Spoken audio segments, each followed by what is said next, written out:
Hello, everyone. Thank you so much for your participation in this webinar. My name is Mary Martin. I'm the Director of Payment Services and Travel, and I'll be showing you the new Concur request module for international travel pre-approval and also explaining the process to complete the request form. So before we get started, I'd like to share some information with you regarding the webinar. So first, I anticipate there's going to be a large number of questions. So in order to get through all the information, I will not be accepting or answering questions during the webinar. However, if you have a question, please send it to me directly at mary.martin@cu.edu. At the end of the webinar, I'll compile a question and answer document and send it out to everyone who registered for the webinar. And we'll also post that Q&A document on the PSC website. In addition, the webinar will be recorded and published on the PSC website. So let's get started. So first, some general information about the travel authorization process. So even today, per the Administrative Policy Statement, Travel Authorization, it says that all travel requires pre-approval and international travel requires approval from the appropriate officer. And this is the specifically designated international travel approver for your org. And this has historically been managed at a department level, but on January 4th of 2016, the Procurement Service Center will introduce Concur's request module for pre-approval of all new international travel bookings going forward from this date. So this will require an active approval using Concur to facilitate the approval process. So international travel pre-approval will be mandatory for all trips through the request module, and this will include trips that are paid for by another organization. So the pre-approval process will allow the university to assess the risks and benefits of international trips and pre-approval to international locations in a consistent and automated manner. And really, at the end of the day, it's just to ensure the safety of our travelers. In addition, we've designed the request module to feature important information about regulatory compliance and export controls.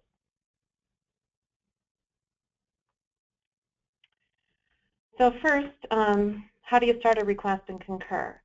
So once the module is turned on, there are a couple of ways that you can start a new request. So you'll notice right here that there will be a new request tab available in Concur. So you can always open that tab, and then there will be an option to start a new request underneath that tab. Or you can simply go to the plus new icon, click that, and you can start a request right there also.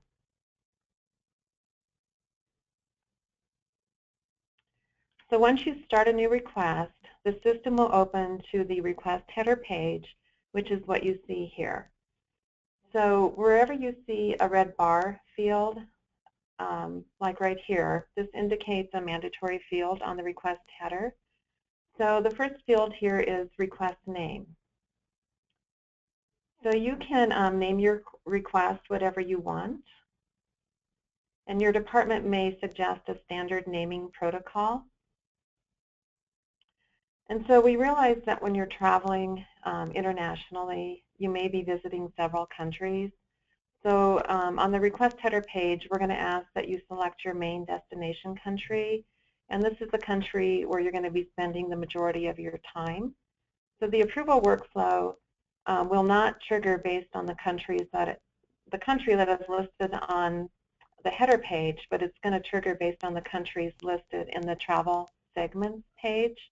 And I'll show you what that looks like a little later in the presentation. So the main destination city field is an optional field. You'll need to include your trip start and end dates. And then your travel business purpose. So this is a drop-down menu, and it's actually the same drop-down menu that you see today when processing travel expense reports. And then this next field, it says, are you taking export control information or equipment? And there's just a yes, no drop down here. So you just select yes or no, and I'll explain more about this field in the next few slides. So the system's going to pull in your name, it's going to pull in your employee ID number, and it's going to pull in your email address, and then you have the option to add in your phone number. Down here, you'll be required to add in your speed type.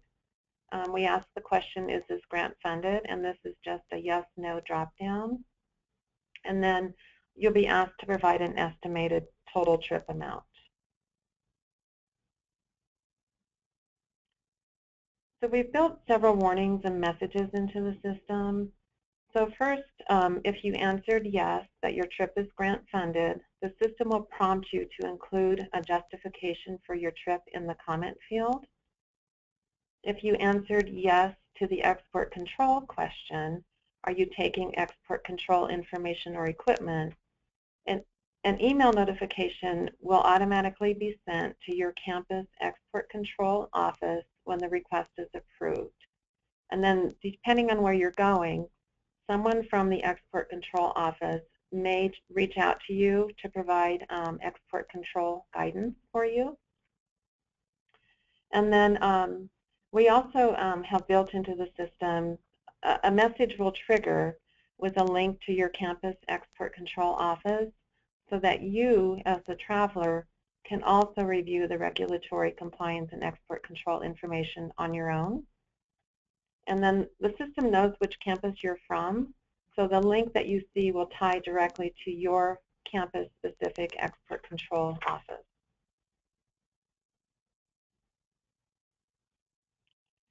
So this slide just illustrates what these warnings and messages look like.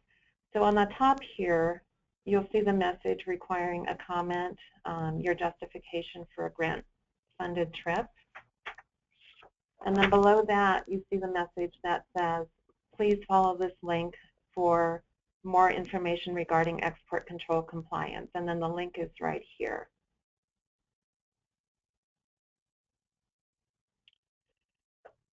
So if you're a Boulder campus employee and you click that link,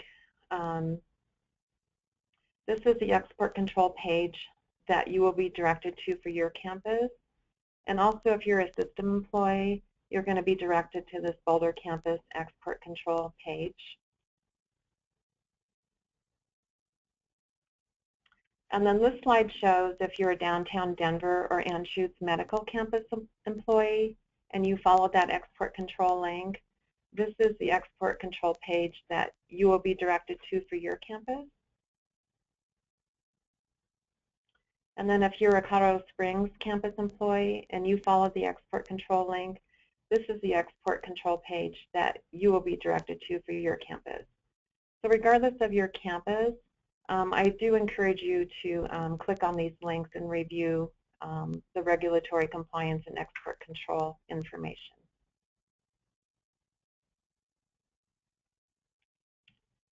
So high-risk destination approval. So if your travel is going to be to a high-risk destination, your request will require additional approval.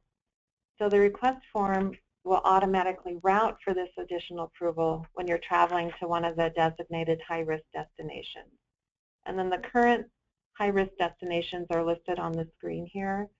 So they are Afghanistan, Algeria, Egypt, Iraq, Libya, Niger, North Korea, Somalia, Sudan, South Sudan, Syria, Yemen, Guinea, Liberia, and Sierra Leone.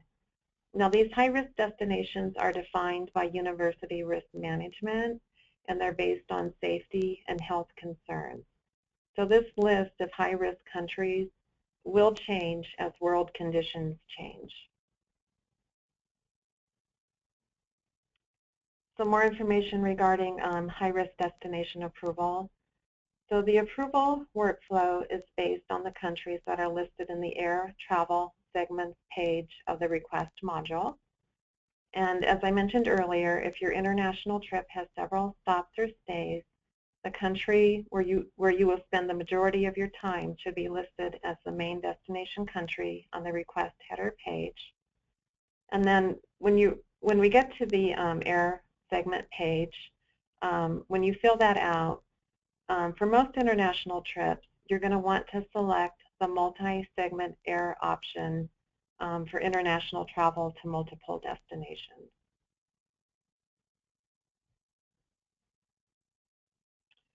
So after we've completed our request header, which is right here, we're going to move over to the Segments tab. And then when you get to the Segments tab, you're going to see three icons. So the airplane is for airfare, the car is for car rental, and then the bed is for lodging. So at a minimum, you're going to have to complete the Air Segment page. So completion of this page is going to drive the approval workflow.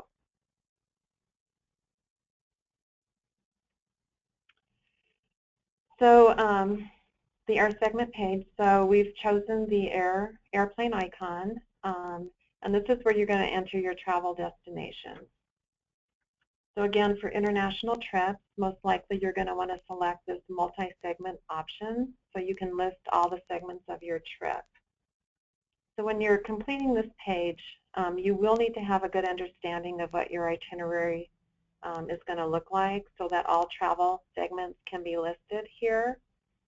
And the Christopherson agents will be available to provide preliminary itinerary information for you if needed.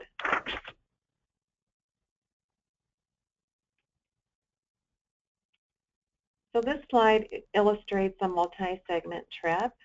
So after adding all the air segments, you're going to want to make sure that you save this page, because if you move to the car rental page or the lodging page and you haven't saved your segment page, you're going to lose that.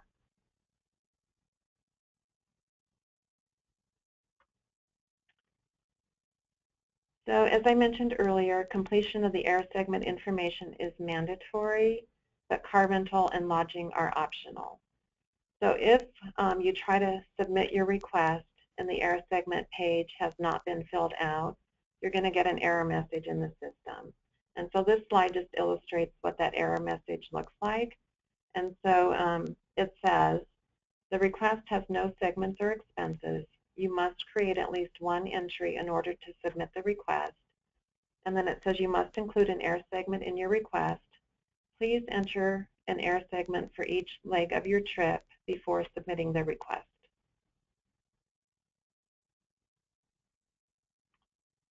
So this slide just shows you what the car rental segments page looks like. So if you want to enter car rental information for more than one location, you need to complete the page, save it, and then you just click on that car rental icon again to enter additional car rental information. This slide shows you what the hotel segments page looks like. So again, if you want to enter hotel information for more than one location, you complete the page, save it, and then you click on that hotel icon again to add additional hotel information.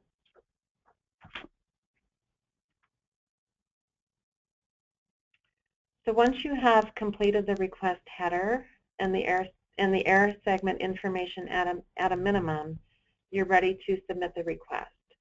So if you look along the top of the form, up in this area, this is where the Submit Request button is. But you can also add attachments to your request. You can print the request or email it to somebody else.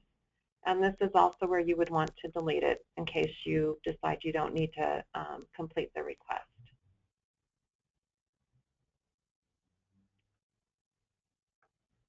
So once the request has been submitted, the traveler will receive a final review message. And this message says, I agree that the travel request does comply with University of Colorado policies and procedures. And then we've added here on this final reminder another reminder about export control and regulatory compliance. And we've again provided those links to your campus export control office.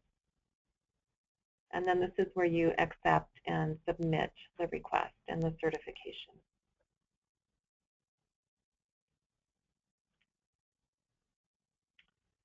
So high-risk destination. So after the request is submitted, if applicable, the system will recognize that the travel itinerary includes a high-risk destination, and another warning message will be triggered in the system. And this message, it's right up here, and it simply says, this request contains travel to a high-risk location and requires additional campus approval. These approvers will be added to the workflow automatically.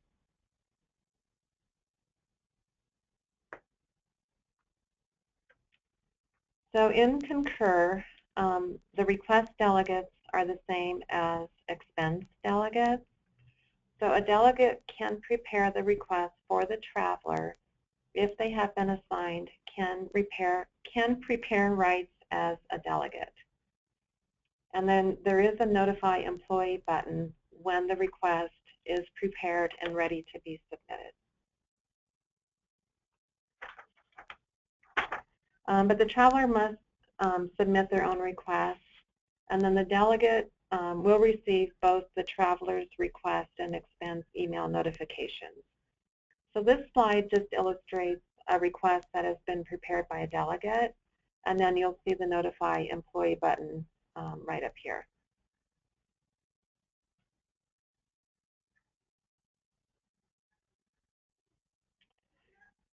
So this slide illustrates the standard approval workflow for the request. So the workflow that we developed is in line with the current administrative policy statement requirements.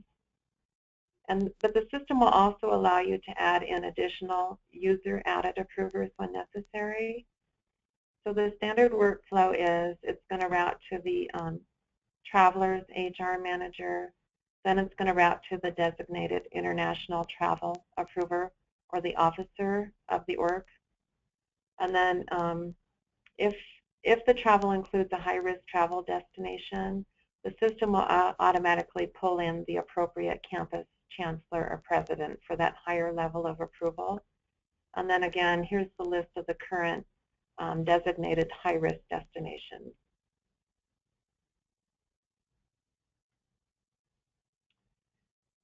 So the approvers will receive an email notification when they have a request that's ready to be approved, and this slide just illustrates what that email notification looks like. And then the traveler will also receive an email notification when their travel request has been fully approved. So we've tried to include some important information in this email reminder. So the first reminder is to contact Christopherson to assist with the travel booking, and we provided Christopherson's contact information. The second reminder is about international medical and evacuation insurance, and this is provided to all international travelers. So there's a link provided here so you can get more information about that. And then this is the third reminder that we've incorporated in the system about regulatory compliance and export controls. So again, we're just providing the same links to your campus export control website.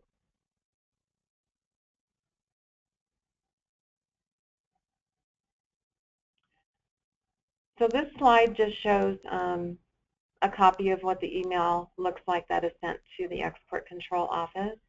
And so this email is sent once the request has been fully approved. And the email includes information about the traveler's trip, including the air segments where they're going to be traveling to.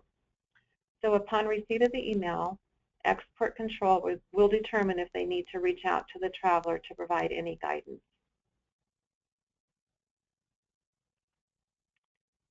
And then this slide shows the email that is sent to Christopherson Business Travel. So they receive an email notification once the request has been fully approved. And again, this email includes information about the traveler and their trip information.